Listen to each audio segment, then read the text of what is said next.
They tried to rob me. I fired in the air.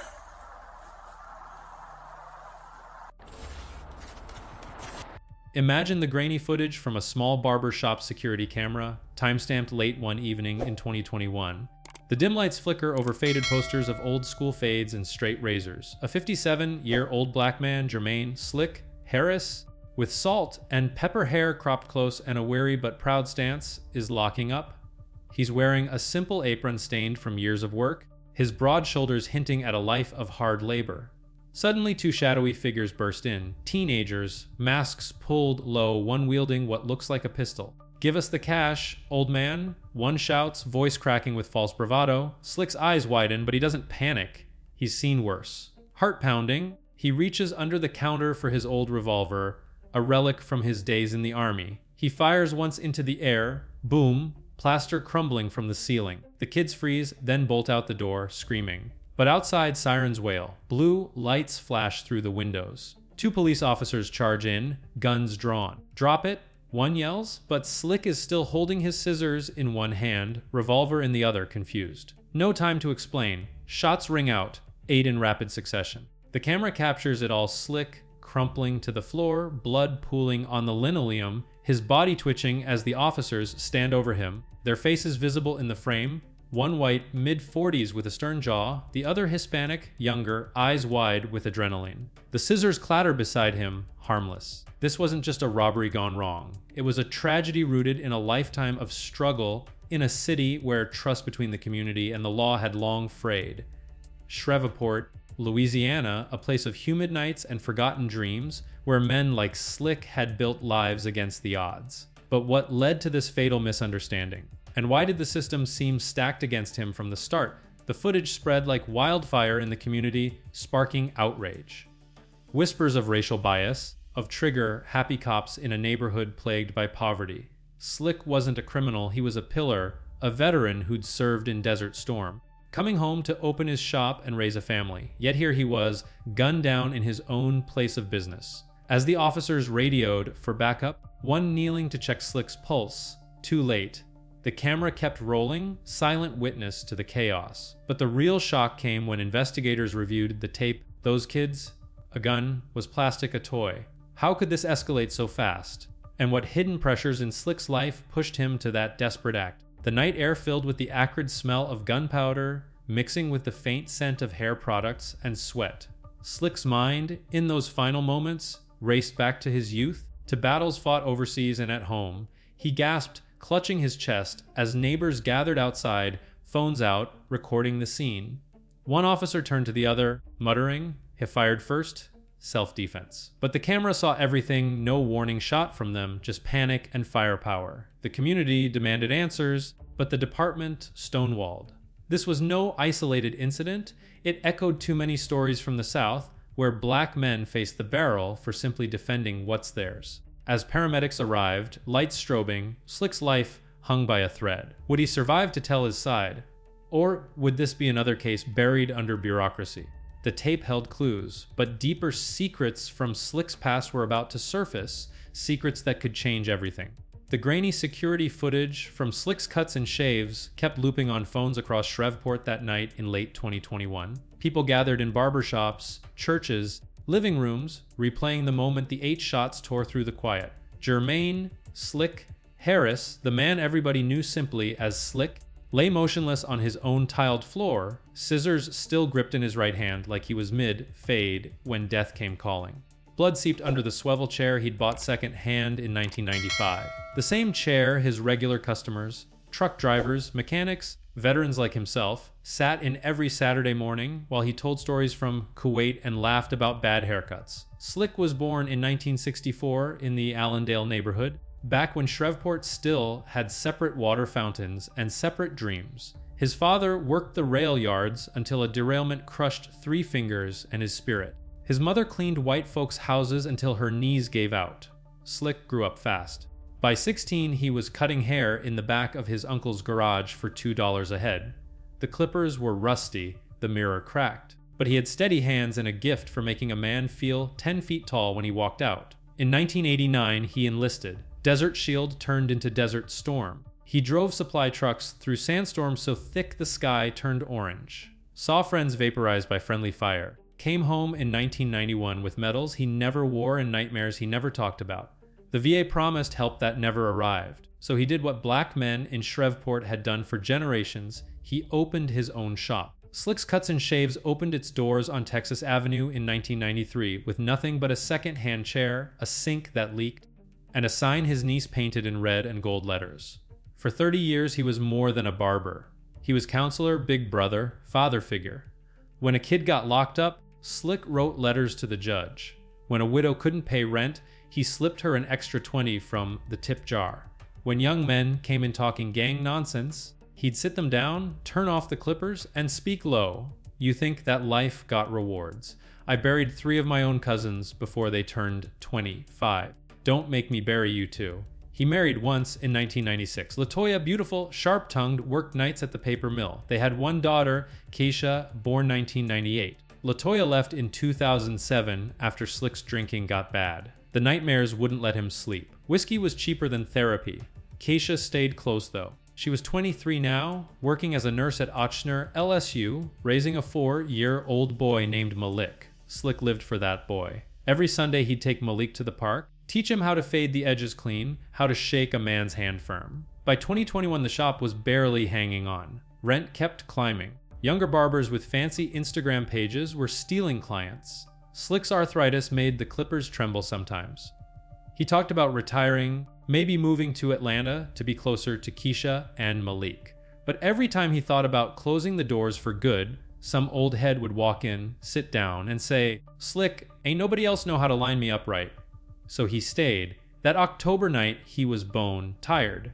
He'd done 14 heads, swept up, counted the drawer, 187 after expenses. Enough for gas and groceries, not much else. He was wiping down the mirrors when the door banged open. 2 boys, maybe 16, 17, hoodies up, bandanas over their faces. One held what looked like a black semi-automatic. Empty the register, old man. Now, Slick's heart slammed against his ribs. He'd been robbed once before, in 2004. They took 42, and his wedding ring he still wore even after the divorce. This time felt different.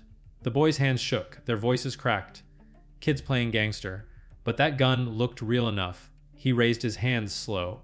"Y'all don't want this smoke," he said, voice steady. "I got kids too. Shut up and open it." The taller one barked. Slick eased toward the counter. Underneath, taped to the underside of the shelf, was his .38 special. Army habit, always have an exit. He'd never pulled it on a person. Fired it once a year at the range to keep the muscle memory. He didn't want to shoot anybody, especially not children. But when the shorter kid stepped forward and raised the pistol higher, Slick's hand moved on instinct.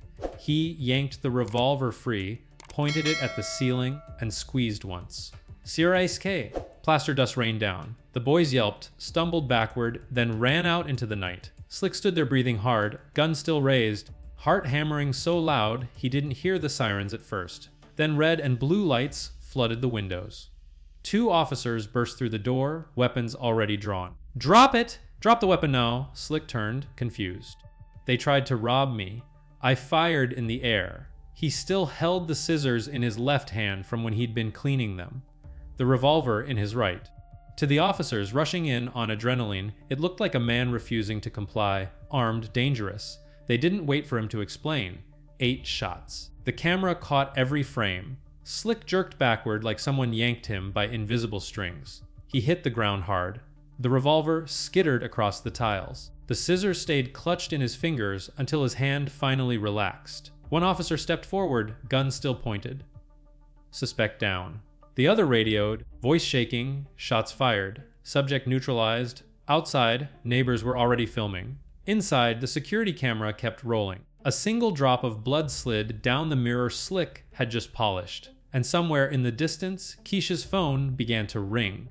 What would you have done if you were Slick that night? Type justice in the comments if you think a man shouldn't have to die defending his own shop. And drop your city below. I want to know who's watching this with me right now. Keisha Harris was folding laundry in her small apartment on Uree Drive when the phone rang at 10:47 p.m. She saw dead on the screen and smiled. Slick always came around this time to check if Malik had brushed his teeth and said his prayers. She answered on the second ring. Died. Static. Then a woman's voice clipped an official. Is this Keisha Harris? Yes. Who is this? This is Officer Ramirez with Shreveport Police Department. Ma'am, there's been an incident at your father's barber shop. You need to get to University Health as soon as possible. The phone slipped from her hand. Laundry scattered across the floor like fallen leaves. Malik looked up from his tablet, eyes wide. Mama. Keisha didn't answer. She just grabbed her keys, scooped her son into her arms, and ran to the car. The whole drive she kept whispering, "Please God, not like this. Not him." Back at the shop, crime scene tape already stretched across the doorway. Yellow plastic fluttering in the humid night air. Neighbors stood in clusters, some crying, some filming, some praying out loud. The two officers, Officer Daniel Tate, 44, white, 12 years on the force, and Officer Miguel Vargas, 29, Hispanic, 4 years, stood off to the side while detectives took their statements. Both men looked pale. Tate kept rubbing his neck like it hurt to breathe. Bodycam footage, later released under public pressure, showed their side too. They'd been 2 blocks away on a domestic call when the shots fired dispatch came in. Possible armed robbery in progress, suspect fired inside the business. They rolled up lights and sirens, jumped out, weapons drawn. Door already ajar. Inside, a black male, late 50s, holding a handgun in one hand, what looked like a knife in the other. He turned toward them fast. Drop it. Drop the weapon. In the heat of the moment, with adrenaline spiking and the echo of that single shot still ringing in their ears, they saw threat. Not a veteran protecting his life's work. Not a tired barber who just scared off 2 scared kids. They saw a man who'd fired a gun and wasn't dropping it.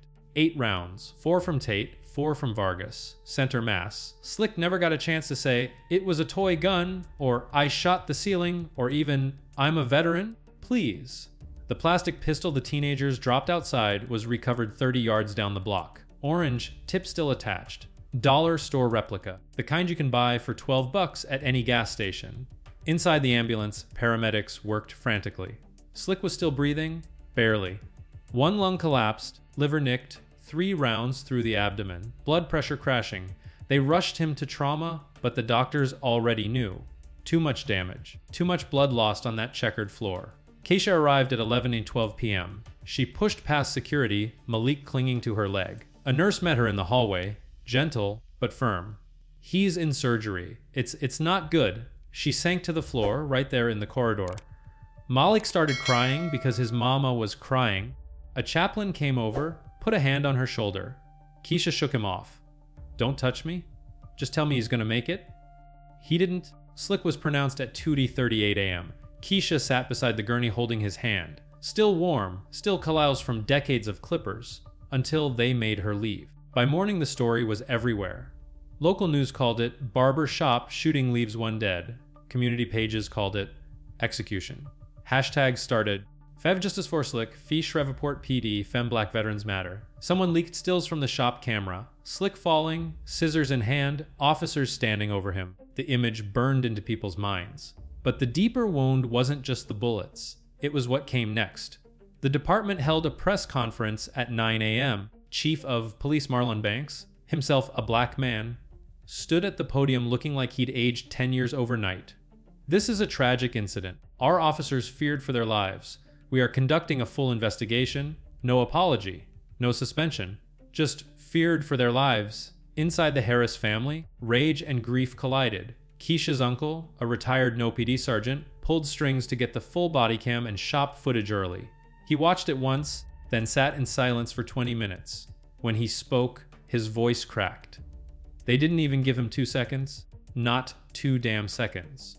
Word spread through the old barbershop network. Men who'd sat in Slick's chair for years started talking about the tickets they got for nothing, the stops in their own driveways. The way cops' hands always went to their holsters first when they saw a black face. Slick had always told them to stay calm, stay respectful. Don't give them a reason. Now those same men wondered, what reason did Slick give? The teenagers, identified as 16-year-old Deshaun Coleman and 17-year-old Trayvon Miles, were picked up within hours. Both cried when detectives showed them the footage of Slick going down. They said they never meant for anyone to die. They just wanted money for new Jordans. Stupid kids. Stupid choice. But alive, while Slick lay in the morgue. Keisha stood outside the police station the next day holding a photo of her father in uniform from 1990. Reporters swarmed. She looked straight into the cameras. My daddy served this country. He cut hair for 30 years so he could take care of us. He didn't deserve to die like a dog in his own shop. And y'all out here talking about feared for their lives. What about his life? The crowd behind her roared. And somewhere in the city, Officer Tate sat in his patrol car during roll call, staring at his hands, wondering if he'd ever sleep again. What do you think the teenagers should face for starting this chain? And more importantly, what should happen to officers who fire without warning when the threat turns out to be a 57-year-old veteran holding scissors? Drop justice. In the comments if you believe Slick deserved better. Tell me, has something like this ever happened in your city? The funeral for Jermaine Slick Harris was held on a rainy Saturday in November 2021 at Mount Bethel Baptist Church, the same place he'd been baptized as a boy. The pews overflowed with mourners, old customers in crisp shirts with fresh fades, veterans in faded uniforms pinning medals to their chests, neighbors who'd known him since the shop's grand opening.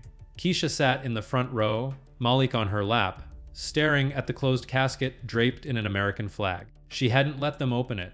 Didn't want her boy remembering his grandpa that way, riddled with holes. Outside, protesters gathered under umbrellas, signs reading, "Stop killing us," and "Slick deserve better." A few news vans idled nearby, cameras rolling. The rain drummed on the roof like distant gunfire during the eulogy. Slick's best friend, Leroy Jenkins, a 62-year-old mechanic who'd sat in that barber chair every 2 weeks for decades, stood at the pulpit, voice thick with emotion.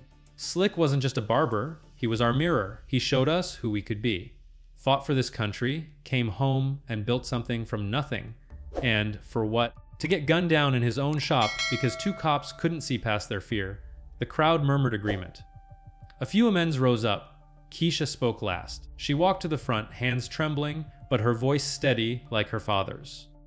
Daddy taught me to stand tall, even when the world tries to knock you down. He defended his shop that night like he defended us every day. Those officers, they took him from us. But we won't let them take his story too. As the service ended, the rain stopped. Sun broke through the clouds like a reluctant witness. They buried Slick at Greenwood Cemetery under an oak tree he'd once picnicked under with LaToya. Keisha tossed the first handful of dirt, whispering, "Rest easy, Daddy." But rest wasn't coming easy for anyone. The internal affairs investigation kicked off that week. Detectives pulled the body cams, the shop security tape, witness statements from neighbors who'd heard the shots. Officer Tate and Vargas were placed on paid administrative leave, standard procedure. Tate went home to his wife and 2 kids in the suburbs, staring at the ceiling nights, replaying the moment. He turned with the gun, he'd tell himself. But doubt crept in. Why didn't they give him more time? Why 8 shots? Vargas, the younger one, talked to a department shrink. "I saw the weapon. I reacted."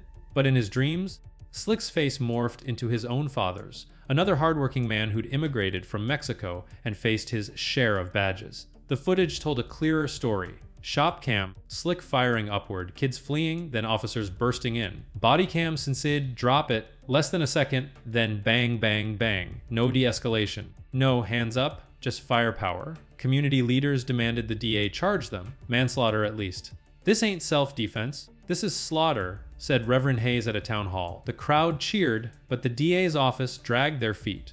"We're reviewing all evidence."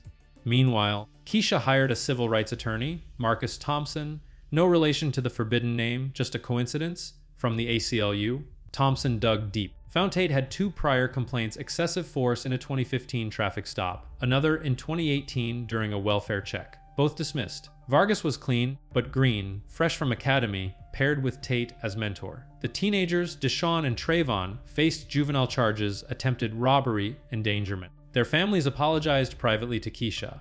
"Our boys messed up bad," Deshaun's mom said through tears. "But your daddy, he shouldn't have paid the price." Keisha nodded, but inside she boiled. Why were the kids the only ones facing real heat? The cops got desk duty and counseling. By December, leaks hit the media. Bodycam audio, Tate saying post-shooting, "Hey, had a blade too, scissors or something," trying to justify. But the tape showed Slick never raised them, never threatened. Protests grew. Marches down Texas Avenue, past the boarded up shop. Candles lit where Slick fell. Veterans groups joined, sharing stories of their own brushes with law enforcement. "We fight overseas, come home to fight here," one said. Keisha felt the pressure building in her chest like a storm.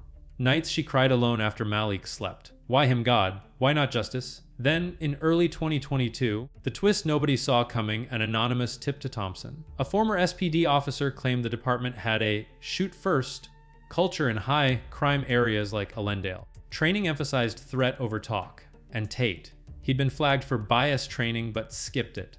The attorney filed for discovery. The fight was on. As winter turned to spring, Shreveport simmered. Would the system finally crack?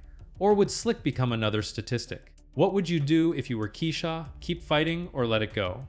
Type "fight on" in the comments if you think she should push harder. And share below, have you lost someone to something like this? What's your story? Spring 2022 arrived in Shreveport like a promise nobody believed anymore. The boarded up windows of Slick's cuts and shaves stayed dark. A faded, closed sign hung crooked, the paint peeling like old skin. Kids still walked past on their way to school, pointing, whispering.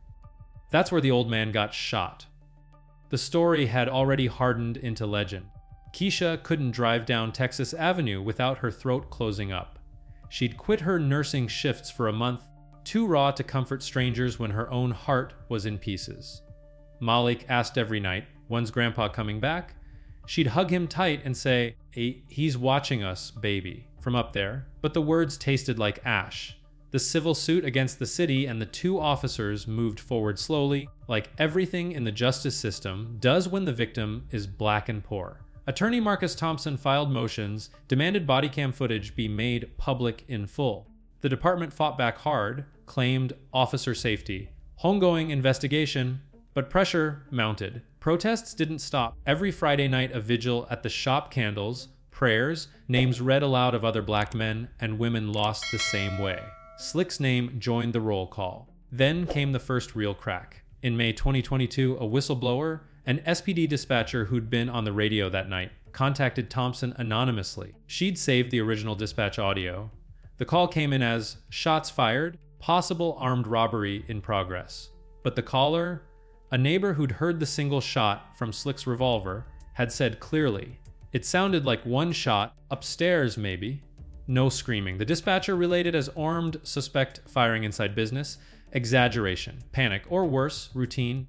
Thompson played the tape at a press conference outside City Hall. The crowd went silent when they heard the calm neighbor voice.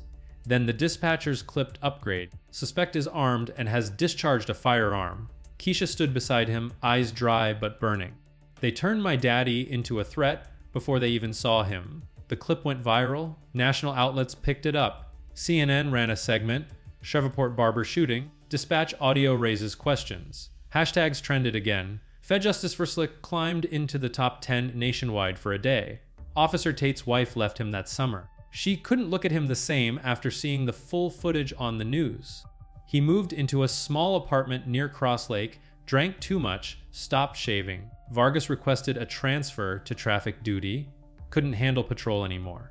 Both men were still on leave, paychecks coming, but the department quietly reassigned their partners. Inside City Hall, the mayor called emergency meetings. The police union defended the officers. They followed training, feared imminent harm. But even some union reps whispered privately 8 shots was excessive. No knife raised. No second shot from Slick after the warning ceiling blast. Keisha's life fractured in other ways. Bills piled up. The shop's rent went unpaid. The landlord threatened eviction of the business entirely. She sold Slick's Clippers collection, vintage Andis, Wall, Oster, at a yard sale just to cover Malik's daycare. Every time she saw those tools, she heard her father's voice. "Steady hand, baby girl. Steady." But something shifted in her. Grief turned to steel. She started speaking at churches, community centers, veteran halls.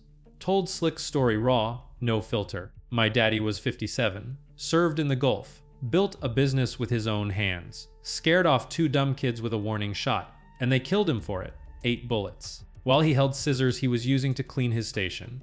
People listened. Donations trickled in. A GoFundMe hit 40s of the Lozen. Enough to pay off the shop's back rent and keep the doors closed in dignity, not foreclosure. Keisha used part of it to start a scholarship in Slick's name for young black men wanting to learn the trade. He taught so many. Let's keep teaching. Then, late summer 2022, the grand jury convened in secret. No cameras, no public, just evidence witnesses and 12 citizens deciding if Tate and Vargas would face charges. Weeks passed. Rumors flew. Some said no indictment. Others swore they heard manslaughter was on the table. Keisha waited every day for the call from Thompson. One October morning, her phone rang at 7:15 a.m. Keisha, it's Marcus. The grand jury returned. No true bill. They're not charging the officers. She didn't scream, didn't cry, just sat on the edge of her bed, staring at Malik's Spider-Man backpack on the floor. They said the officers reasonably feared for their lives. Given the dispatch, the shot they heard, Slick turning with a firearm, no criminal negligence. The system had spoken. Keisha hung up, walked to the kitchen, made Malik breakfast like any other day. Pancakes, syrup, a smile she didn't feel. But inside, something broke open wider. That night, she posted on Facebook a photo of Slick laughing in his chair, caption simple, "They said no crime was committed, but my daddy is still dead, and I'm still here." The post got shared thousands of times. And somewhere in the city, a new generation of young men watched that post, fists clenched, wondering how long they'd have to wait for change. Do you think a grand jury no? Bill means justice was done. Type hell no in the comments if you believe the system protected its own again. And tell me straight, would this outcome make you lose faith too? The news of the grand jury's no bill hit Shreveport like a gut punch in the fall of 2022. Keisha Harris stood on her porch that evening, watching the sun dip low over the Red River, painting the water blood red. She felt numb, like the world had drained all color from her life. No charges. She muttered to herself the words tasting bitter. Malik tugged at her hand. "Mama, why you sad?" She knelt down, forced a smile. Because sometimes grown-ups make bad choices, baby. But we keep going. Inside, though she burned. How could they let those officers walk free? Slick's blood still stained her dreams. Attorney Marcus Thompson didn't quit. Criminal court's one thing. He told Keisha over coffee at a diner on Hearn Avenue. Civil court's another. We sue the city, the department, Tate, and Vargas personally. Make them pay. Literally, Keisha nodded, eyes hard. For Daddy, the lawsuit filed in January 2023, Harris v. City of Shreveport. Wrongful death, excessive force, racial bias. Thompson stacked the complaint with evidence, the dispatch audio twist, Tate's prior complaints, the shop cam showing Slick's hands never threatening. Discovery phase began, subpoenas flew. The city fought every document, but a judge, tired of the headlines, ordered full release. That's when the revelations started pouring out like floodwater from the Bayou. First, internal emails from SPD. One from Tate's sergeant, dated 2019. Tate needs sensitivity training. Multiple stops in Allendale with no probable cause. Ignored. Another from the training coordinator. Vargas, paired with Tate for mentorship. Watch for aggressive tactics bleed over. The department knew. They knew Tate had a hair trigger in black neighborhoods, yet they kept him on patrol. Keisha read those emails late at night, her laptop screen glowing in the dark kitchen. Tears streamed down her face. "They set him up to fail," she whispered, "and Daddy paid for it." Then the big one, forensic ballistics report buried deep in the files. 8 shots fired, 4 hit Slick, but the other 4, wild, one embedded in the ceiling fan, another in the product shelf. Panic fire, not precision. An expert witness Thompson hired, a retired FBI agent, reviewed the footage frame by frame. Officers entered with guns drawn, no verbal de-escalation beyond one shout. Slick's body language confusion, not aggression. The scissors, incidental. He was turning to explain. Public outrage reignited. A local investigative journalist, Alina Ruiz from KSLA News, got a tip and aired a special, Shadows in Shreveport, the Slick Harris files. She interviewed the whistleblower dispatcher, now outed as Sarah Klein, who'd quit the force in disgust. "I didn't exaggerate the call," Sarah said on camera, voice shaking. "But the system trains us to amp up threats in certain zip codes. Allendale, it's code for expect trouble." The segment included clips from Slick's old customers. One veteran, Vietnam era, choked up, "Slick cut my hair after I came home broken. He listened when no one else would." Those cops, they saw a black man with a gun and that's all they needed. Vargas cracked under the pressure. In a deposition, under oath, he admitted, "I followed Tate's lead. He fired first. I just reacted. It happened so fast." His hands trembled on the table. Thompson pressed, "Did you see Slick aim at you?" Vargas looked down. No. But the dispatch said armed and firing. Tate stonewalled. "I feared for my life?" He repeated like a mantra. But his eyes darted. His marriage gone, his kids not speaking to him. He looked like a shell. Keisha sat in on the depositions, silent but staring. She wanted them to see her face, to feel the weight of what they'd done. Afterward, she visited Slick's grave, laid fresh flowers. "We're getting closer, Daddy. They're squirming." Community support swelled. A mural went up on the side of a building near the shop, Slick in his apron, clippers in hand, smiling. Underneath, "Defend your own." Veterans marched in solidarity. Even some cops, off the record, whispered agreement. It was wrong, but the deepest twist came in March 2023 during a motions hearing. Thompson presented new evidence, cell phone video from a neighbor across the street. Shaky, low res, but clear enough. It showed the teenagers fleeing, dropping the toy gun, then the officers arriving, pausing outside the door, exchanging a quick look. Tate said something inaudible. Then they charged in. Lip readers hired by Thompson analyzed. "Looks like he's still armed. Let's go." They knew it was post-robbery. They heard no further shots. Yet they burst in hot. The judge's face darkened. This changes things. As the trial date loomed for summer 2023, Shreveport held its breath. Would the revelations force a settlement? Or would the city dig in deeper? Keisha felt a spark of hope for the first time since that awful night. But hope is fragile. And the system? It fights back hard. What revelation shocked you the most? The emails, the ballistics, or that cell phone video? Type revelations in the comments if you think the truth is finally coming out. And share what's the biggest cover-up you've seen in your own town. The courtroom in Caddo Parish Courthouse was packed that sweltering July day in 2023.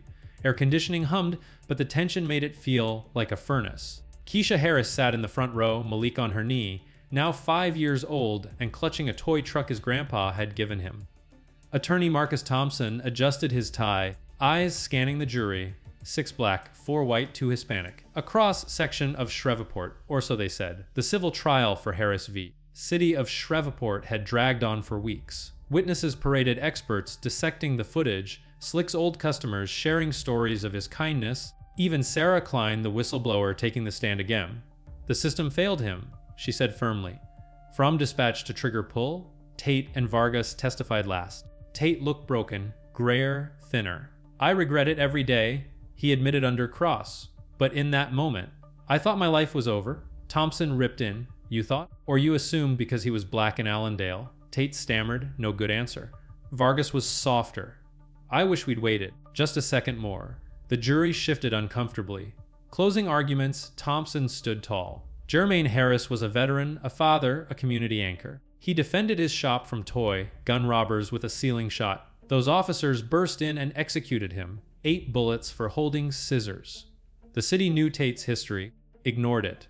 This isn't justice, it's a cover-up. Make them accountable. The defense countered, tragic mistake, not malice. Officers protect us all. Awarding damages sends the wrong message. The jury deliberated for 3 days. Keisha paced the hallways, praying under her breath. Malik drew pictures of barbershops with crayons. When the foreman stood, the room went silent. "We find for the plaintiff. Damages $2.5 million against the city, $500,000 each from officers Tate and Vargas." Gasps, cheers from the gallery. Keisha collapsed into her seat, sobbing. Malik hugged her. "We won, mama?" "Yeah, baby, we won." The city appealed, but settled out of court by October 2023. Full amount plus reforms, mandatory de-escalation training, bias audits, Bodycam reviews. Tate resigned, moved away. Vargas stayed, but on desk duty, haunted. Keisha used the money wisely. Reopened Slick's Cuts and Shaves as a community center. Free haircuts for vets. Job training for kids like Deshaun and Trayvon, who'd done their juvenile time and now volunteered there. She named it Slick's Legacy. Malik learned to sweep the floors, just like his grandpa. By 2024, Shreveport felt a shift. Fewer stops in Allendale. More trust, fragile but growing. Slick's mural watched over Texas Avenue, a reminder. Keisha visited the grave one last time before the case fully closed. "We got Daddy. Justice served." She felt peace, finally. But the system? Still broken in places. Stories like Slick's keep the fight alive. Because every black veteran, every hardworking father, deserves to close his shop in peace, not in blood. What do you think of that verdict? Fair or not enough? Type legacy in the comments if Slick's story hit home for you. And hit that subscribe button below if you want more true stories of injustice and triumph like this one. Don't miss the next Midnight Dispatch. Your voice matters here.